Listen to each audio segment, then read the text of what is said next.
Nous avons pensé faire ce numéro 2 d'Araborama sur la révolution. Il était une fois la révolution dans le monde arabe et inviter ainsi à un long voyage dans le temps et dans l'espace. Le temps parce que l'histoire du monde arabe est pleine d'exemples qui relèvent de ce moment de l'âme humaine que constitue l'expression révolutionnaire. Et sous les formes les plus diverses qui vont des révolutions de palais jusqu'aux émeutes, jusqu'aux révolutions sociales, jusqu'aux mobilisations et surtout, plus récemment, les guerres de décolonisation. C'est tout un ensemble extrêmement complexe qu'il convient de trier et qui convient de voir de manière cumulative, c'est-à-dire comment l'expérience d'hier a rejailli sur l'expression présente.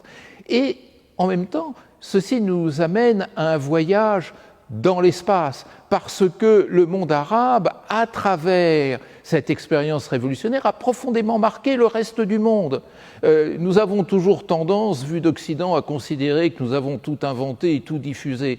Or, prenons ne serait-ce que le printemps arabe, celui dont nous commémorons le 10e anniversaire en ces moments, on voit bien à quel point quelque chose de nouveau dans l'imaginaire révolutionnaire s'était constitué et a quitté peu à peu le monde arabe pour traverser la Méditerranée, forger le mouvement des Indignados et même l'Atlantique jusqu'à Occupy Wall Street. C'est-à-dire, il y a un imaginaire révolutionnaire qui appartient à l'histoire et à la culture arabe et qui rejaillit sur l'ensemble du monde. Eh bien, c'est cet échange entre le monde et le monde arabe que nous proposons à travers le prisme de la Révolution dans ce livre.